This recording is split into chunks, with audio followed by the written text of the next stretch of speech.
మీ మోకాల నొప్పులకు ఎటువంటి సర్జరీ లేకుండా ఎపియాన్ పెయిన్ క్లినిక్ అందిస్తున్న అత్యాధునిక చికిత్స. ఒక ప్రముఖ యూరో గైనకాలజిస్ట్ తో మాట్లాడబోతున్నాం. డాక్టర్ లలిత ఫస్ట్ జనరేషన్. మహిళలకి బేసిక్ ఫెసిలిటీస్ కూడా రోడ్ల మీద టాయిలెట్స్ మొదలుకుని ఏమీ ఉండవు. దీన్ని ఎలా చూడాలి అసలు? బ్లాడర్ ఇష్యూస్ ఎలా అంటే కొంతమందికి యూరిన్ కంట్రోల్ అవ్వదు, కొంతమందికి యూరిన్ పాస్ చేయడంలో ఇబ్బంది ఎదుర్కొంటుంటారు. బ్రెయిన్, స్పైనల్ కార్డ్ అవన్నీ బాగానే ఉంటాయి, డయాబెటీస్ ఉండదు. కానీ ఈ బ్యాడ్ హ్యాబిట్ వల్ల రన్నింగ్ చేసినప్పుడు, జాగింగ్ చేసినప్పుడు, స్కిప్పింగ్, డాన్స్ చేసినప్పుడు, జిమ్కి వెళ్ళినప్పుడు, వెయిట్స్ లిఫ్ట్ చేసినప్పుడు యూరిన్ లీక్ అవుతుంది అంటారు. ఎందుకు అవుతుంది అంటే కొంతమందికి మీరు చెప్పినంత ఇన్కాంటినెన్స్ అంటే యూరిన్ లీక్ అవడం ఉండదు, యాక్షన్స్ దగ్గినప్పుడు, గట్టిగా నవ్వినప్పుడు. అలాంటి వాళ్ళకి సర్జరీ ఆప్షనా లేక? ఫస్ట్ ఈ ప్రాబ్లం ఉన్న వాళ్ళకి కేగల్స్ ఎక్సర్సైజెస్ మీరు చెప్పారు కదా, దాంతోని. మరొక సమస్య ఫ్రీక్వెంట్ యూరినరీ ట్రాక్ట్ ఇన్ఫెక్షన్స్ ఆడపిల్లలు, యంగ్ గర్ల్స్ లో. ఇంటికి వెళ్తేనే యూరిన్ పాస్ చేస్తాను అంటారు, నేను హోల్డ్ చేసుకోగలను అంటారు. ఒకటేమో వాటర్ ఎక్కువ తాగాలి, ఇంకొకటి 3-4 hours కన్నా ఎక్కువ బ్లాడర్ లో యూరిన్ ఉండకూడదు, ఎంటీ చేయాలి. ఎందుకంటే బ్యాక్టీరియా బ్లాడర్ లోకి. సో మనం ఎవ్రీ 3 to 4 hours వాటిని ఫ్లష్ అవుట్ చేయాలి. వాటర్ ఎక్కువ తాగండి, వెళ్ళండి. So you have to flush them out, లేకపోతే ఇన్ఫెక్షన్ వస్తుంది. ఎన్ని లీటర్లు వాటర్ తాగితే మంచిది మనకి? 1.5 liters యూరిన్ తయారవ్వాలంటే 2 liters వరకు వాటర్ తాగాలి. అసలు గట్ హెల్త్ బాగుండాలంటే, యూరినరీ ట్రాక్ట్ హెల్దీగా ఉండాలంటే ఏం ఫుడ్స్ తీసుకోవాలండి? రీజన్ ఫర్ రికరెంట్ యూటీఐ వచ్చే వాళ్ళకి వెజిటేరియన్ డైట్ మంచిది అంటారు. You know why? ఎందుకంటే ఎలాంటి మీరు ఎక్స్ట్రీమ్ కేసెస్ ఏం చూసారు ఇలాంటి బ్లాడర్ మీద కంట్రోల్ లేని? Dental doctor 1 month after delivery she came to me crime. 1 month కే నేను బతకడం నా కొడుకు కోసం బతకాల్సిందే, ఏడుస్తూ వచ్చింది. సో తను ప్రే కూడా చేయలేను, నా బతుకు ఎందుకు అని తను. ఎలా మ్యామ్, ఏంటి మీరు ఎమోషనల్ అవుతున్నారు? చెప్పారు కదా, పేషెంట్స్ గుర్తొస్తే నిజంగానే.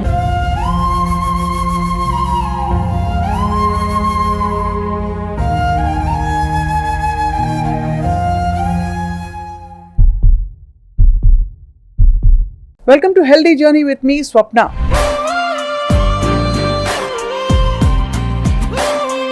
మామూలుగా మనం కోర్ ఇష్యూస్, హెల్త్ ఇష్యూస్ గురించి మాట్లాడుకుంటుంటే ప్రధానమైన సమస్యలు. కానీ మహిళల ఆరోగ్యం, ముఖ్యంగా మహిళలకి సంబంధించిన gynaec and euro gynaec issues గురించి మనం చాలా అరుదుగా మాట్లాడుతుంటాం. ఎందుకంటే దానిలో చాలా సోషల్ ఆక్వర్డ్నెస్, ఒక విధమైన సిగ్గు, బిడియం, ఒక మొహమాటం ఉంటుంది. ఇవాళ వీటన్నిటినీ మనం పటాపంచలు చేసుకుంటూ ఒక ప్రముఖ యూరో గైనకాలజిస్ట్తో మాట్లాడబోతున్నాం. డాక్టర్ లలిత ఫస్ట్ జనరేషన్. అంటే ఈ స్పెషాలిటీ అవసరం తెలుసుకుని అప్పటి నుంచి ప్రాక్టీస్ చేస్తూ యూరినరీ వ్యవస్థ, at the same time gynaec వ్యవస్థ, ఈ రెండింటికి కలగలిసిన సమస్యలు ఏవైతే ఉంటాయో వాటిని అడ్రస్ చేస్తూ చాలామంది విమెన్కి హెల్ప్ చేస్తూ వచ్చారు. Let's talk to her about those very very special topics అనమాట. Doctor Lalitha, thank you so much అండి. నమస్తే, వెల్కమ్ టు సుమన్ టీవీ అండి. మహిళల్ని బాగా సెలబ్రేట్ చేసుకునే దేశం మంది, కానీ మౌలిక విషయాలలో ఇప్పటికి కూడా మహిళలకి బేసిక్ ఫెసిలిటీస్ కూడా రోడ్ల మీద టాయిలెట్స్ మొదలుకుని ఏమీ ఉండవు. దీన్ని ఎలా చూడాలి అసలు? ఇప్పుడు మీరు చెప్పినట్టుగా చాలామంది, అంటే there is a category of problems which we call unspoken problems in women. అదే, అంటే అసలు చెప్పుకోలేడానికి బిడియపడుతుంటారు, సంకోచిస్తుంటారు, అలాంటి ప్రాబ్లమ్స్. సో ఇప్పుడు టాయిలెట్స్ అవైలబుల్ లేకుండా, అది first problem. In my practice I observe in small girls, school going girls, they come with certain bladder issues. ఎలా అంటే కొంతమందికి యూరిన్ కంట్రోల్ అవ్వదు, కొంతమందికి బ్లాడర్ డిస్ఫంక్షన్, అంటే యూరిన్ పాస్ చేయడంలో ఇబ్బంది ఎదుర్కొంటుంటారు, అంటే difficulty in emptying the bladders. Most of them they have this history, they give a very definite history that they have been postponing the need to pass urine. ఎందుకు అంటే స్కూల్స్లో సరిగా లేవు, బాత్రూమ్ సరిగా లేవు, టాయిలెట్స్ నీట్గా లేవు. సో ఎంతెంత అంటే ల్యాక్స్ కలెక్ట్ చేసే, even private schools, public schools, government schools గురించి మాట్లాడలేదు ఇక్కడ. సో ఎంత హై ఎండ్ స్కూల్స్లో కూడా ఈ బేసిక్ అమ్యూనిటీస్కి వచ్చేసరికి no one bothers, especially girls, they find it difficult to use them. అది ఆ ఏజ్ నుంచి వాళ్ళు అలవాటు చేసుకుంటారు. తర్వాత కాలేజెస్లో ఇంకా working women, some of them who have to travel to work, long distance commuting ఉన్న వాళ్ళు 2 hours 3 hours, so they have to postpone their need to pass urine, need to empty their bladders. So దానివల్ల 1 day 2 days ఏమవుదు, but in the long run it leads to bladder dysfunction. అలాంటి ఆ. సమస్యలతో వస్తారు ma'am. ఏ అలా వయసు పిల్లలు వస్తారు? స్కూల్ గర్ల్స్ రావచ్చు, కాలేజ్ గర్ల్స్ రావచ్చు, ఇంకా పెద్దవాళ్ళు. ఇది అంటే నేను ఒక 5-6 ఇయర్స్ బ్యాక్ ఆపుకునేదాన్ని, ఇప్పుడు కాదు అంటారు. But that effect is shown after so many years also. So అంటే వీళ్ళకి ఏంటంటే bladder function it's controlled by nervous system. So ఈ ప్రాబ్లమ్స్ అంటే కొంతమందికి ఏమో యూరిన్ కంట్రోల్ ఉండదు, కొంతమందికి ఏమో యూరిన్ ఎంటీ చేయలేరు. ఇలాంటి ప్రాబ్లమ్స్ యూజువల్గా we suspect some underlying neurological condition, ఏదైనా స్పైనల్ ప్రాబ్లం కానీ, ఇప్పుడు స్పాండిలైటిస్, లేకపోతే డిస్క్ ప్రొలాప్స్, లేకపోతే లాంగ్ స్టాండింగ్ డయాబెటీస్, ఇలా ఏమైనా న్యూరలాజికల్ ప్రాబ్లమ్స్ ఉన్న వాళ్ళకి ఇలాంటి సిమ్టమ్స్ ఉంటాయి. కానీ యంగ్ ఉమెన్లో ఏ న్యూరలాజికల్ ప్రాబ్లమ్స్ లేకుండా ఈ సిమ్టమ్స్ అంటే బ్లాడర్ కంట్రోల్ లేకపోవడము, బ్లాడర్ ఎంటీ చేయలేకపోవడం, ఈ రెండే బేసిక్గా బ్లాడర్ ఫంక్షన్స్ ఏంటి, స్టోరేజ్ అండ్ ఎంటీ. ఈ రెండు ఫంక్షన్స్ డిస్టర్బ్ అవుతే మేము నర్వ్స్ కంట్రోల్ ఏమన్నా ప్రాబ్లం అవుతుందా అని ఫస్ట్ ఆలోచిస్తాం. అలాంటిది ఏమీ లేకుండా when we go back into their history ఇది ఫస్ట్ బయటపడుతుంది. దీన్ని నాన్ న్యూరోజెనిక్ బ్లాడర్ అంటాం. అంటే నర్వస్ ప్రాబ్లం ఉన్న వాళ్ళలాగే బ్లాడర్ బిహేవియర్ ఉంటుంది, కానీ ఇట్ ఈస్ నాన్ న్యూరోజెనిక్. అంటే ఏ అండర్లయింగ్ న్యూరలాజికల్ కాజ్ ఏమీ లేదు, నాడీ వ్యవస్థ అంతా బాగుంటుంది, బ్రెయిన్, స్పైనల్ కార్డ్ అవన్నీ బాగానే ఉంటాయి, డయాబెటీస్ ఉండదు. కానీ ఈ అలవాటు వల్ల, ఈ బ్యాడ్ హ్యాబిట్ వల్ల, బ్యాడ్ హ్యాబిట్ అని తర్వాత తెలుస్తుంది వాళ్ళకి. అప్పుడు పరిస్థితిలో ఏంటి, వాళ్ళకి ఇబ్బంది, అంటే కావాలని ఎవరు చేసేది కాదు, it's a social problem which is resulting in a serious health hazard in women. అది మ్యామ్, యూరో గైనకాలజీ అంటే ప్రధానంగా అంటే ఏ సమస్యల్ని మీరు డీల్ చేస్తారు? ఏ దేశంలో అయినా కానీ most common neurological problem in women is incontinence, urine leak అవ్వడం. సో యూరిన్ లీక్ ఎందుకు అవుతుంది, ఎప్పుడు అవుతుంది అనేది చాలా మళ్ళీ డిఫరెంట్ కండిషన్స్ ఉన్నాయి.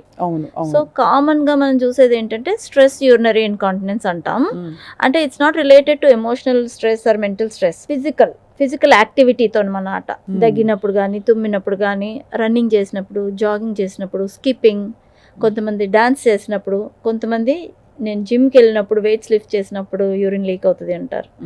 సో అంటే any physical activity which increases the pressure in the abdomen, అంటే పొట్టలో మనకు ప్రెషర్ ఎక్కువైనప్పుడు యూరిన్ లీక్ అవుతుంది. నార్మల్ సిచ్యువేషన్లో వాళ్ళు బాగానే ఉండొచ్చు. సో ఎందుకు అవుతుంది అంటే most common reason for this is child birth. Child birth అయిన తర్వాత లోపల మరి ఏంటి, మజిల్స్ వీక్ అవుతాయి, అంటే లాక్స్ అవుతాయి, వాటి టోన్ తగ్గిపోతుంది. సో నార్మల్ గా మన బ్లాడర్ ని, మూత్రనాళాన్ని సపోర్ట్ చేయాల్సిన మజిల్స్ పెల్విక్ ఫ్లోర్ మజిల్స్ అంటాం. మజిల్స్ అండ్ లిగమెంట్స్ అంటే కనెక్టివ్ టిష్యూ సపోర్ట్, ఈ రెండు కూడా లాక్స్ అవుతాయి, వీక్ అయిపోతాయి చైల్డ్ బర్త్ తర్వాత. ఎస్పెషలీ మల్టిపుల్ వెజనల్ డెలివరీస్ అయిన వాళ్ళకి, difficult deliveries, forceps deliveries, prolong labour, ఇవన్నిటి వల్ల స్ట్రెచ్ అయిపోయి మళ్ళీ నార్మల్ టోన్కి కొంతమందిలో రావు. అలా అంటే అందరికి, పిల్లలు పుట్టిన ప్రతి ఒక్కరికి స్ట్రెస్ ఇన్కాంటినెన్స్ ఏమి ఉండదు కదా. సో బట్ చాలా ఎక్కువ incidents, about 30-40% of the women will have this problem at some point in their life. ఒకటేమో చైల్డ్ బర్త్, ఇంకోటి మెనోపాజ్ తర్వాత హార్మోన్స్ తగ్గిపోతాయి. హార్మోన్స్ తగ్గితే కూడా ఈ పెల్విక్ ఫ్లోర్ టిష్యూస్ వీక్ అవుతాయి. సో నార్మల్గా సపోర్ట్ చేసే మజిల్స్ అండ్ లిగమెంట్స్ ఇవి వీక్ అవడం వల్ల నార్మల్ కండిషన్లో, అంటే స్ట్రెస్ లేనప్పుడు, అంటే ఫిజికల్ యాక్టివిటీ లేనప్పుడు సపోర్ట్ సరిపోతుంది. బట్ కాఫ్ చేసినప్పుడు, అంటే పొట్టలో ఎక్కువ ప్రెషర్ పెట్టినప్పుడు ఒక్కోసారి మూత్రనాళము కిందకి జారిపోతుంది. అప్పుడు ఆ ప్రెషర్ వల్ల యూరిన్ లీక్ అవుతుంది. అండ్ వీటికి అఫ్ కోర్స్ పరిష్కారాలు అయితే ఉంటాయి, కానీ ఎలాంటి మీరు ఎక్స్ట్రీమ్ కేసెస్ ఏం చూసారంటే, ఇలాంటి బ్లాడర్ మీద కంట్రోల్ లేని పేషెంట్? ఇప్పుడు మీరు అడుగుతున్నారు, నాకు గుర్తొచ్చింది రీసెంట్ గా, అంటే ఇయర్ అగో I treated one patient who was a dental doctor. And she had a first baby. 1 month after delivery she came to me crying in depression, severe depression.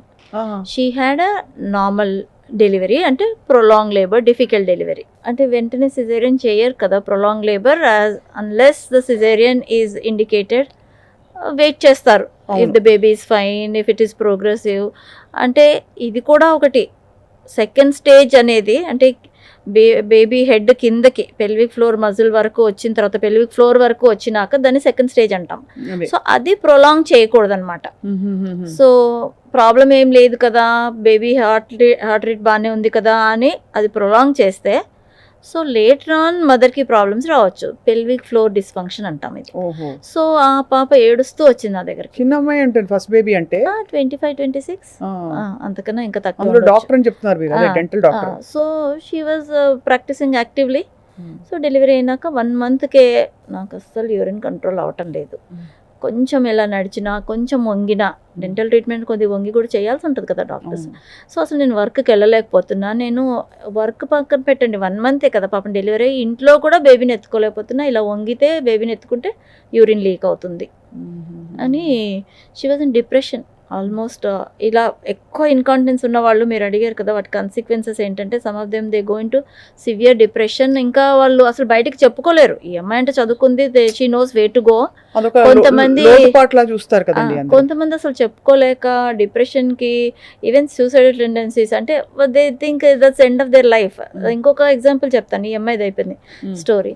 So అమ్మాయి వచ్చింది వెంటనే, ఇప్పుడే 1 month అయింది కదమ్మా delivery, నువ్వు కొంచెం exercises చేయాలి, pelvic muscle stone improve అవుతే కొంచెం తగ్గుద్ది. ప్లస్ ఇంకా సివియర్ కేసెస్లో దీనికి ట్రీట్మెంట్ అంటే ఒకటేమో ఎక్సర్సైజెస్ చెప్తాము, pelvic floor muscle strengthening exercises, Kegel exercises. దాంతో కొంతమంది రికవర్ అవుతారు. ఇంకా ఎక్కువ సివియర్గా ఉంటే సర్జరీ చెప్తాం. సో ఇప్పుడే కదా డెలివరీ అయింది, let's wait for another 3 months 6 months.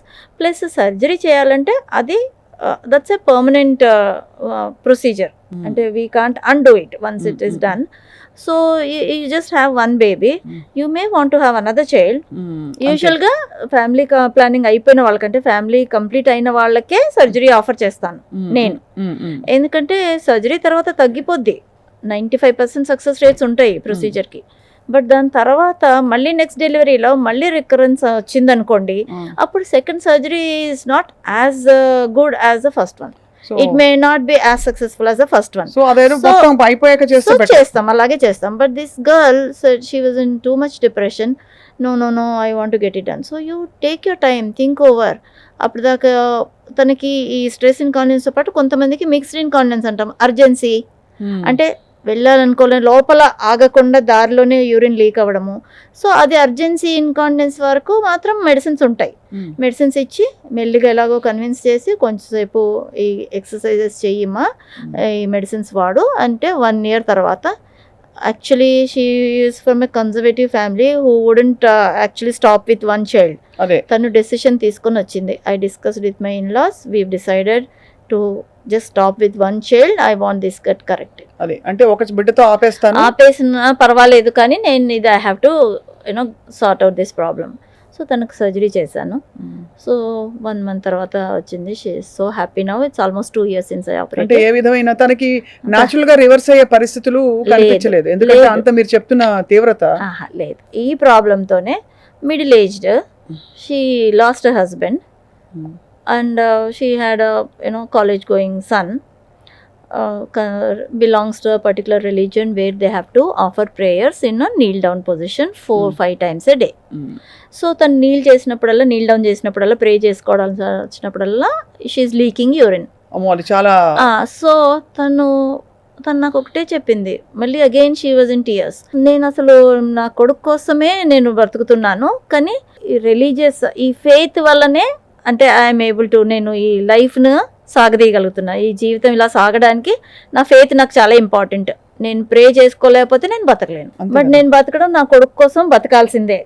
So నేను ఏడుస్తూ వచ్చింది, నేను ఎలా ప్రే చేసుకోవాలి, వంగిన ప్రతిసారి నేను యూరిన్ లీక్ అవుతుంది అంటే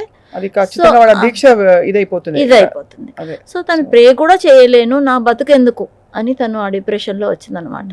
సో తనకు కూడా ఇదే ప్రాబ్లము. సర్జరీ చేసిన తర్వాత షీ వాజ్ వెరీ హ్యాపీ. బాబాయ్ ఫస్ట్ టైం వింటున్నాం ma'am.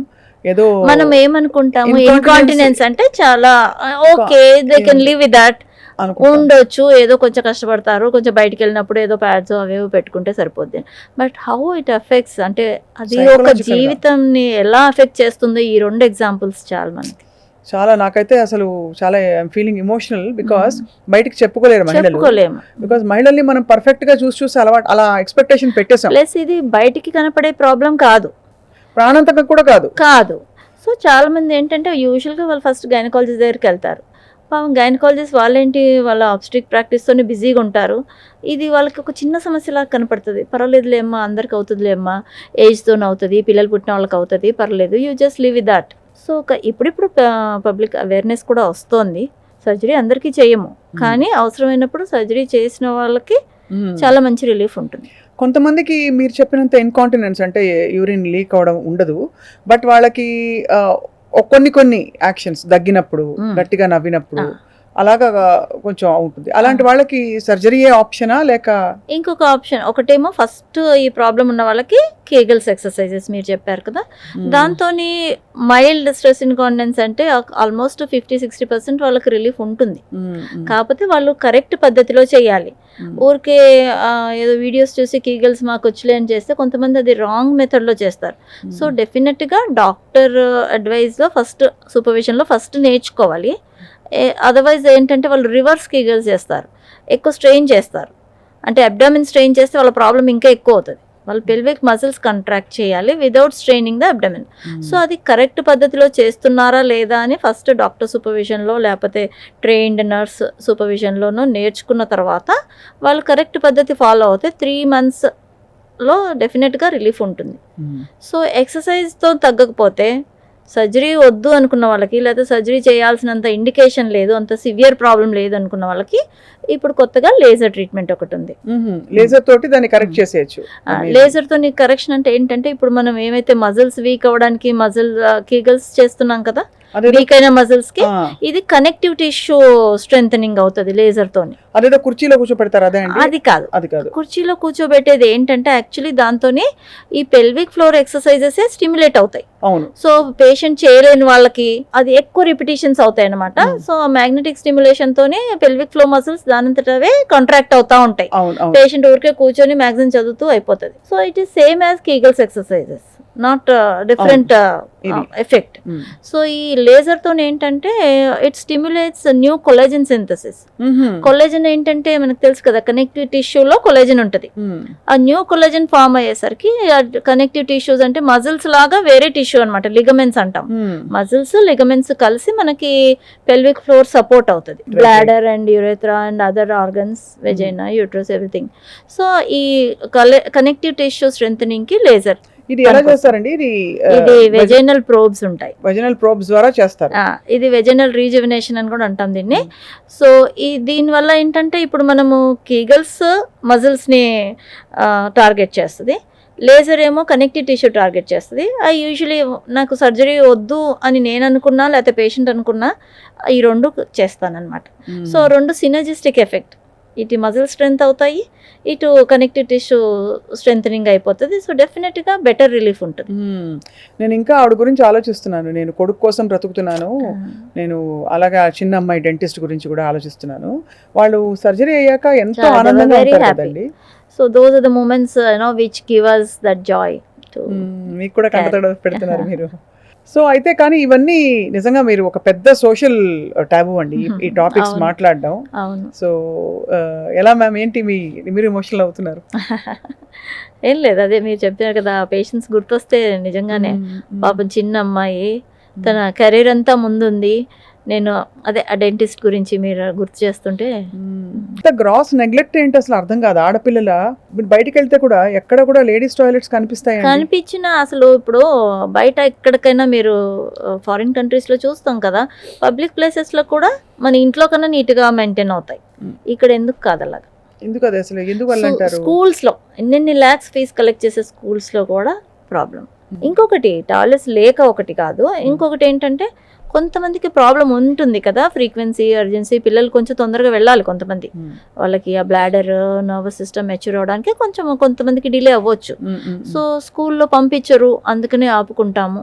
By force urine hold చేసుకోవడం వల్ల ఇంకొక స్పెషల్ ప్రాబ్లం, అది కొంచెం complicated medical thing, difficult to explain also.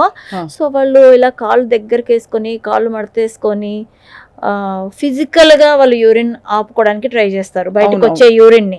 So అప్పుడు అది ఏమవుతుందంటే రిఫ్లక్స్ అవుతుంది కొంతమందికి, బ్లాడర్ నుంచి వెజైనాలోకి వెళ్ళిపోయి ఆ వెజైనాలో యూరిన్ అక్యూములేట్ అయ్యి దాన్ని, అంటే అది ఒక హైడ్రోకాల్పోస్ అంటాం, యూరిన్ అని తెలియదు.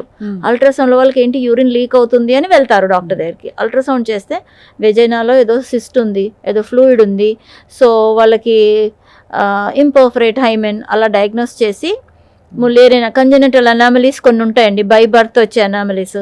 సో ఈ ఫ్లూయిడ్ ఎలా ఉంది అంటే వెజైనా బయటికి దారి లేదు, సో ఈ అమ్మాయికి లాప్రోస్కోపీ చేయాలని ఎక్కడో ఒకరు సజెస్ట్ చేశారు. లక్కీగా ఏంటంటే వాళ్ళు ఆ లాప్రోస్కోపీ అదంతా చేయించుకోకుండా నా దగ్గరకు వచ్చారు.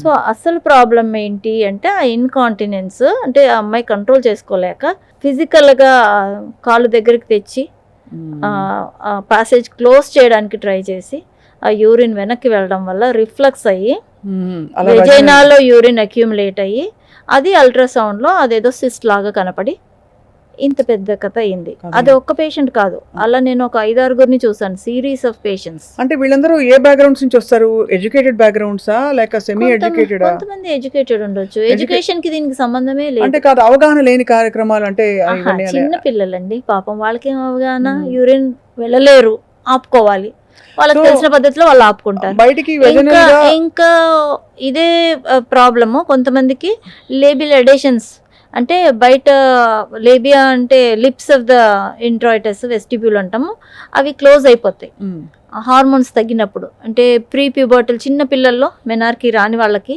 లేకపోతే ఒక్కొక్కసారి మెనోపాజ్ తర్వాత వాళ్ళకి లేబియల్ ఎడేషన్స్ అంటే మొత్తం యూరినరీ ప్యాసేజ్ ఇంట్రాయిటస్ కవర్ అయిపోతుంది, బయట స్కిన్ వచ్చి కవర్ చేస్తుంది ఒక కర్టెన్ లాగా. అది మళ్ళీ సర్జికల్ గా తీయాల్సి వస్తుంది. సో ఒక ఇన్కాంటినెన్స్ అనే సమస్యకి ఎన్నో కారణాలు, ఇన్ని మేనిఫెస్టేషన్స్ కనిపిస్తున్నాయి. అంటే మనం దాన్ని కరెక్ట్ గా టైం కి చెక్ చేయకపోతే ఇదంతా కారణం ఏంటంటే వస్తున్న అదే మూత్రం పాస్ చేయాలనే ఆ అర్జీని ఆపుకోవడం వివిధ కారణాల వల్ల. టాయిలెట్స్ లేక ఒక్కసారి, లేదు బయటికి వెళ్ళలేక సిగ్గు బిడియంతో ఇంకోసారి. సో యూరిన్ లీక్ అయిపోతే మరి పిల్లలందరూ పక్కన వాళ్ళు హెయిల్ చేస్తారు కదా, ఎగతాళి చేస్తారు కదా, సో అది ఎలా ఆపుకోవడం వాళ్ళు తెలిసిన పద్ధతిలో ఆపుకోవడానికి ట్రై చేస్తారు. ఇక్కడ ఒక డెలికేట్ క్వశ్చన్ మ్యామ్, ఇవాళ అన్ని కొంచెం ఎప్పుడు మాట్లాడని టాపిక్స్ కదా, అన్స్పోకెన్ ప్రాబ్లమ్స్. ఈ ఆడపిల్లలకి అంటే ఫస్ట్ టైం ఈ ఇంటర్ కోర్స్ జరిగే ముందు ఏదైతే ఒకప్పుడు ఒక మార్క్ ఆఫ్ వర్జినిటీ, ఒక ప్యూరిటీ అని గొప్పగా చెప్పేవారు, ముఖ్యంగా మన దేశంలో హైమన్. అది న్యాచురల్ గా కూడా ఒక్కోసారి అది విడిపోతుందా? అటువంటి పరిస్థితి లేకుండా, ఏ విధమైన శారీరక సంపర్కం లేకుండా ఎన్నో physical activities like cycling, horse riding, gymnastics, aerobics ఏ వల్లనా అవ్వచ్చు. ఐ మీన్ ఇంటాక్ట్ హైమెన్ ఉండాలని ఏం లేదు. That is not a sign of virginity anymore, not considered. ఇప్పుడు దాన్ని పట్టించుకుంటున్నారండి ఎక్కువ? ఇప్పుడు అందరూ ఎవరు పట్టించుకోవట్లేదు. ఇప్పుడు ఆ స్టేజ్ దాటేసాం థ్యాంక్ఫుల్లీ. అది సో ఇవన్నీ వీటన్నిటితో పాటు ఇన్కాంటినెన్స్ ఒక సమస్య అయితే, మరొక సమస్య ఫ్రీక్వెంట్ యూరినరీ ట్రాక్ట్ ఇన్ఫెక్షన్స్ ఆడపిల్లలు, యంగ్ గర్ల్స్ లో. మామూలుగా సెక్షువల్ యాక్టివ్ అమ్మాయిలో అంటే ఏదో కామన్ గా ఉంటుంది అంటాం, బట్ యంగ్ గర్ల్స్ లో కూడా వస్తుంది కదండి యూరిన్ ఇన్ఫెక్షన్. ఎప్పుడైనా రావచ్చు, ఫ్రమ్ బర్త్, చిన్నపిల్లల్లో కూడా రావచ్చు. సో చిన్నపిల్లల్లో అగైన్ మనం వాళ్ళని అంటే how we are giving them a bath, how we are taking care of the local hygiene is important. New బార్న్స్లో రికరెంట్ యూరినరీ ఇన్ఫెక్షన్స్ వస్తుంటే వాళ్ళకి కేర్ టేకర్స్కి నేర్పిస్తాం how they have to clean the parts. ఇది it's a very common thing nowadays many people know also, from front to back చేయాలి. ఎందుకంటే urine infection గర్ల్స్లో, విమెన్లో బయట నుంచి రావు బ్యాక్టీరియా, వాళ్ళ ఓన్ బాడీ నుంచి, వెజైనా నుంచి, లేకపోతే ఏనల్ కెనాల్ నుంచి. సో మోషన్ దారి క్లీన్ చేసిన తర్వాత ఆ హ్యాండ్ మళ్ళీ ముందుకు తీసుకురాకూడదు. That is the basic hygienic issue. So తర్వాత యంగ్ గర్ల్స్లో మెనార్కీ వచ్చిన తర్వాత వాళ్ళకి మెన్స్ట్రల్ హైజీన్ కూడా చెప్పడం చాలా ఇంపార్టెంట్.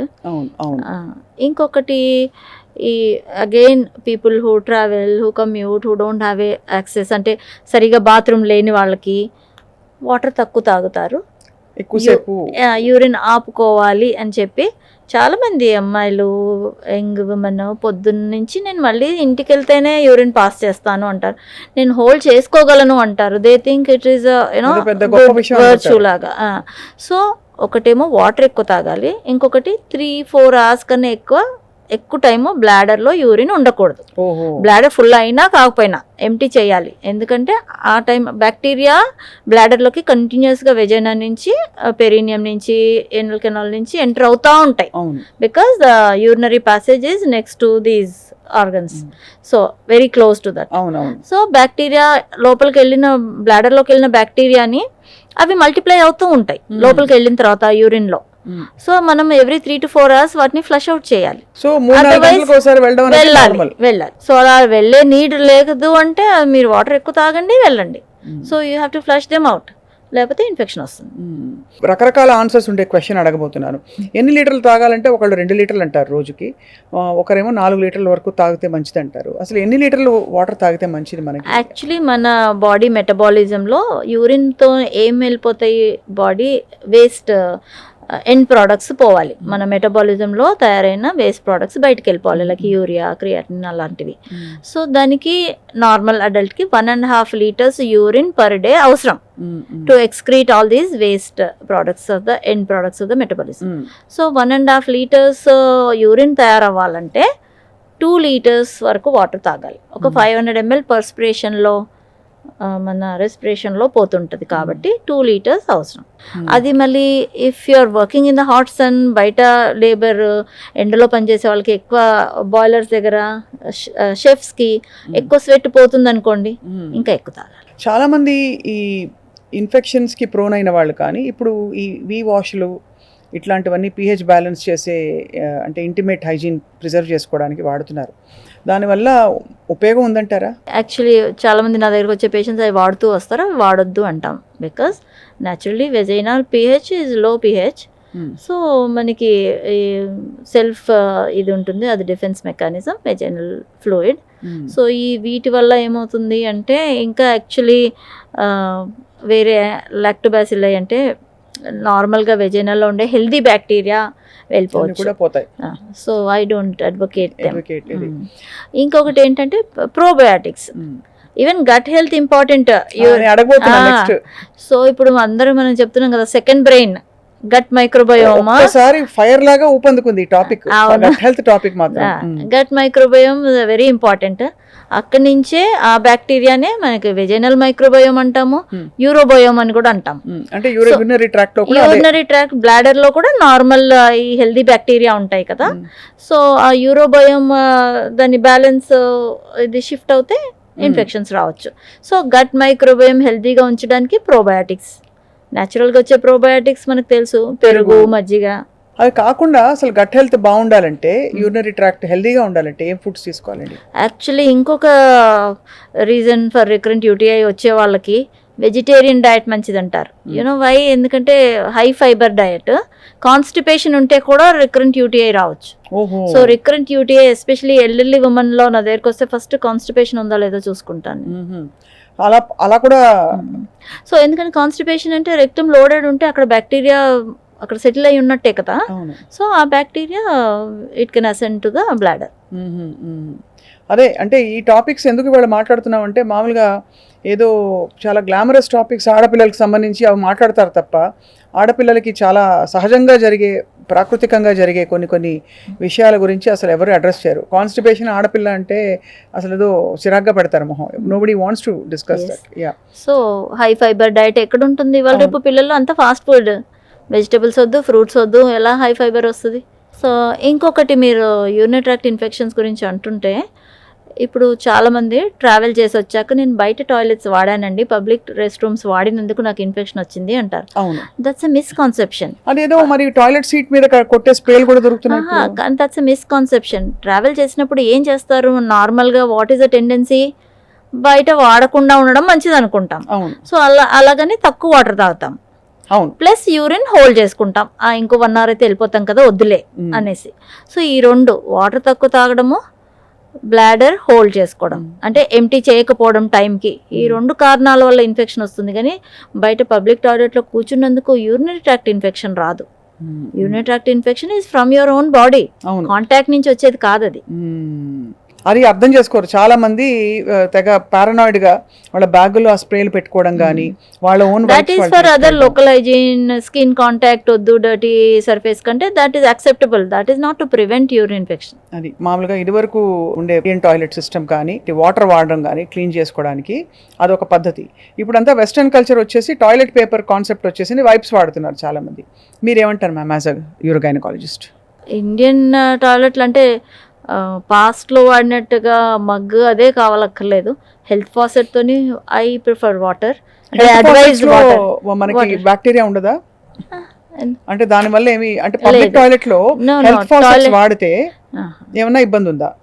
అది హ్యాండ్ హైజీన్ చూసుకోవాలి, మళ్ళీ హ్యాండ్ వాష్ చేసుకోవాలి.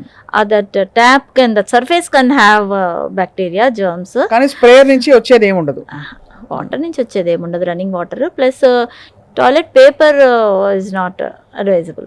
ఎంతైనా ఇండియన్ సిస్టమ్ బెటర్. కొంచెం దాన్ని ఇవాల్వ్డ్ సిస్టమ్ వాడుతున్నాం ఇప్పుడు. ఆ టాయిలెట్ ఫాసెట్స్ అవి వచ్చి ఇండియన్ సిస్టమ్ అంటున్నప్పుడు, టాయిలెట్స్ అంటున్నప్పుడు squatting is the best position for emptying bladder or bowel. Especially pelvic floor problems ఉన్న వాళ్ళకి పెల్విక్ ఫ్లోర్ రిలాక్స్ అవుతుంది స్క్వాటింగ్లో. సో యూరిన్ ఫ్రీగా రాని వాళ్ళకి, పెల్విక్ ఫ్లోర్ డిస్ఫంక్షన్ ఉన్న వాళ్ళకి మేము స్క్వాటింగ్ చెప్తాం. యూజ్ ఇండియన్ కమోడ్స్ అని చెప్తాం ఉంటే. లేని వాళ్ళకి వెస్టర్న్ కమోడ్లో కాల్ కింద స్టూల్ పెట్టుకోమంటాం.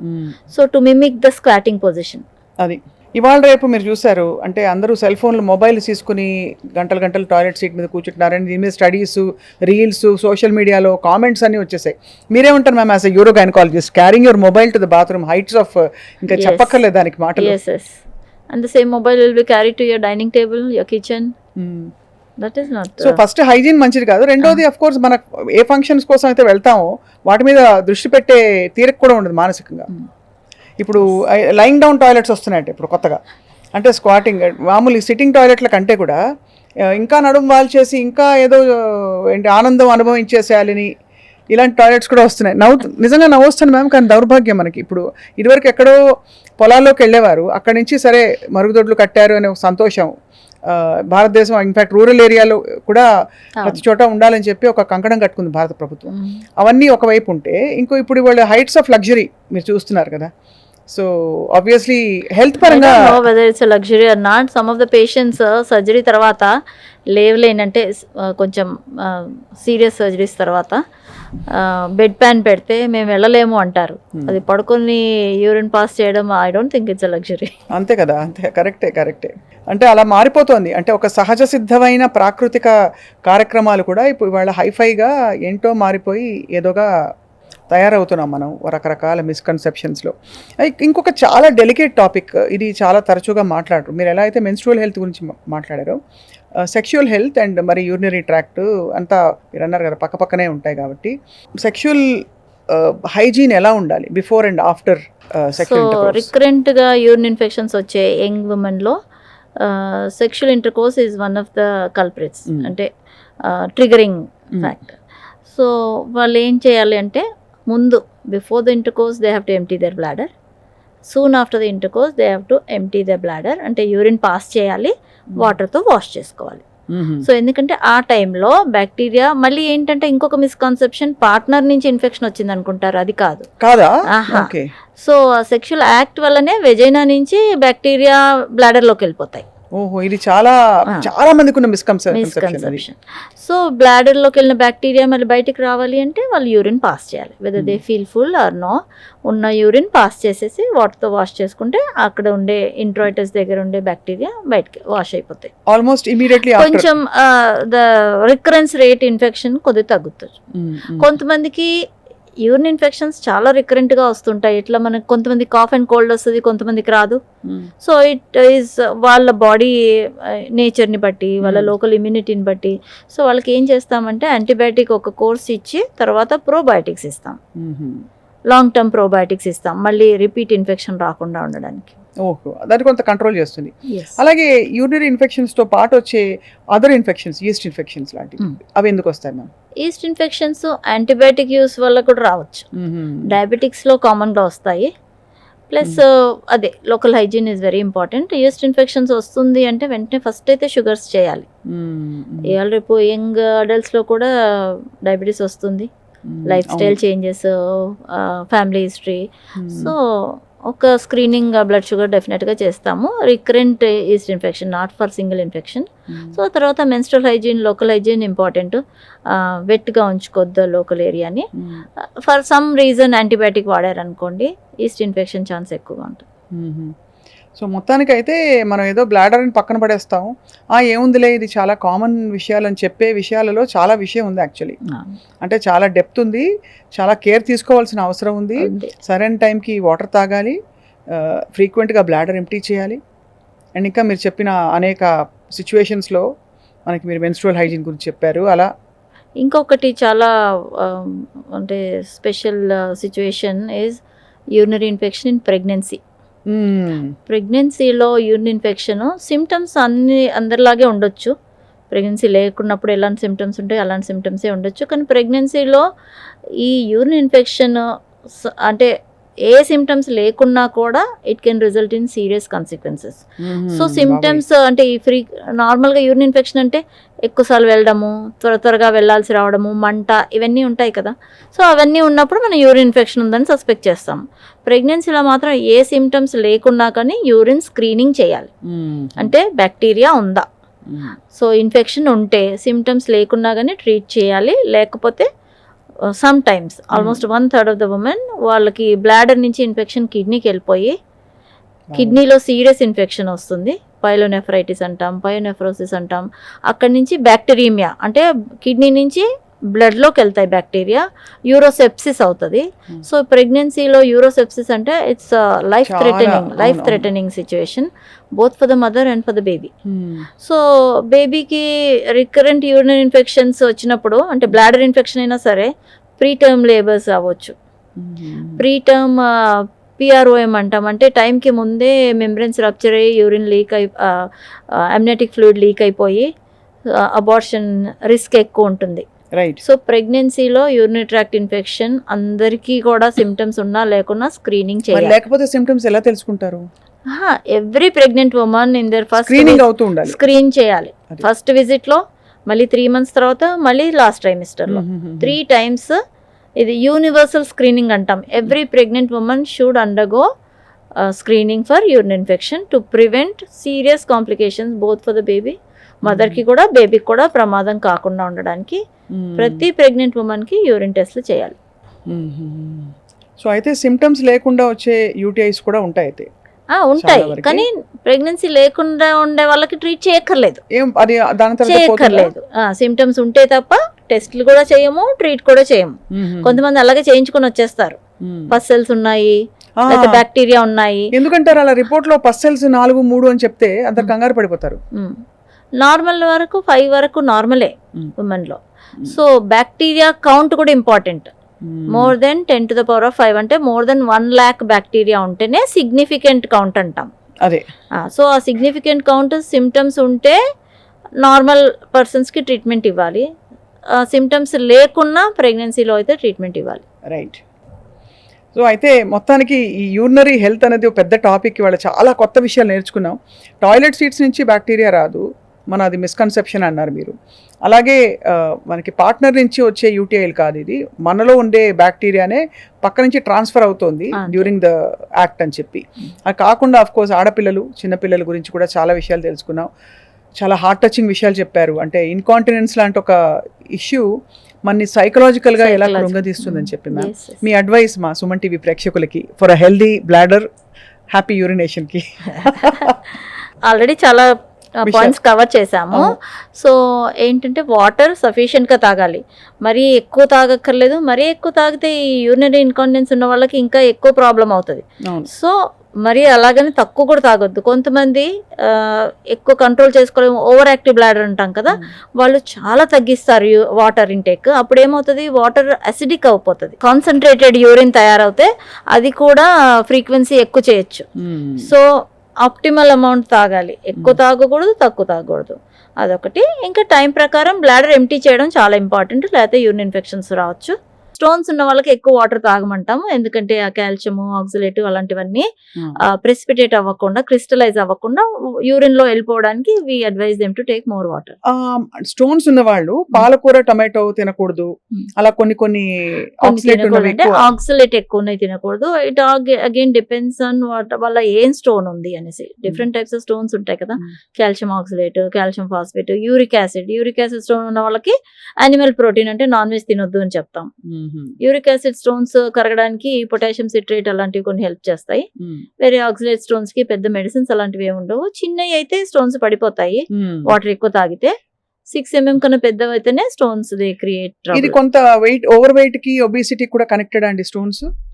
ఒబేసిటీకి స్టోన్స్ కాదు కానీ ఇంకా డిఫరెంట్ మెటబాలిక్, ఒబేసిటీలో స్టోన్ ఎక్కువ అని ఎక్కువ మిస్కన్సెప్షన్ అది.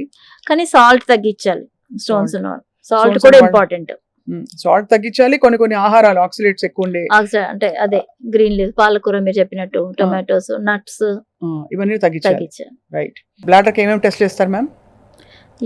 Complete urine examination, basic test, urine culture and sensitivity అంటాం. తర్వాత నెక్స్ట్ Renal.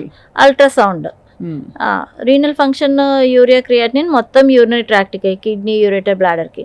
అల్ట్రాసౌండ్లో మెయిన్గా ఏంటంటే బ్లాడర్ కోసం ఏం చూడాలి, ప్రీ వాయిడ్, పోస్ట్ వాయిడ్. అంటే అదే. పోయక ముందు ఎంత ఉంది, పోసిన తర్వాత ఏమన్నా ఉందా. అంటే యూరిన్ బ్లాడర్ కంప్లీట్గా ఎంటీ చేయలేని వాళ్ళకి రిపీటెడ్గా యూరిన్ ఇన్ఫెక్షన్స్ వస్తుంటాయి. అదే సో పోస్ట్ వాయిడ్ రెసిడ్యూ అది ఇంపార్టెంట్ వాళ్ళకి. అది. కాబట్టి ఇది చూసుకుంటూ ఉంటే ఫస్ట్ ఫండమెంటల్స్, బేసిక్స్ పాటిస్తే చాలా వరకు ఈ సమస్యల బారిన పడకుండా కాపాడుకోవచ్చు. And for everything there is a solution. Yes. మీరు చెప్పినట్టు డిప్రెషన్, ఆల్మోస్ట్ సూసైడల్గా వెళ్ళిపోయి తిరిగి వచ్చి ఆనందంగా బ్రతుకుతున్న వాళ్ళు ఉన్నారు. కరెక్ట్ డాక్టర్ని ఆశ్రయించాలంతే. Thank you doctor Thank Lalitha you. గారు. థ్యాంక్ యూ నమస్తే. So much. నమస్తే.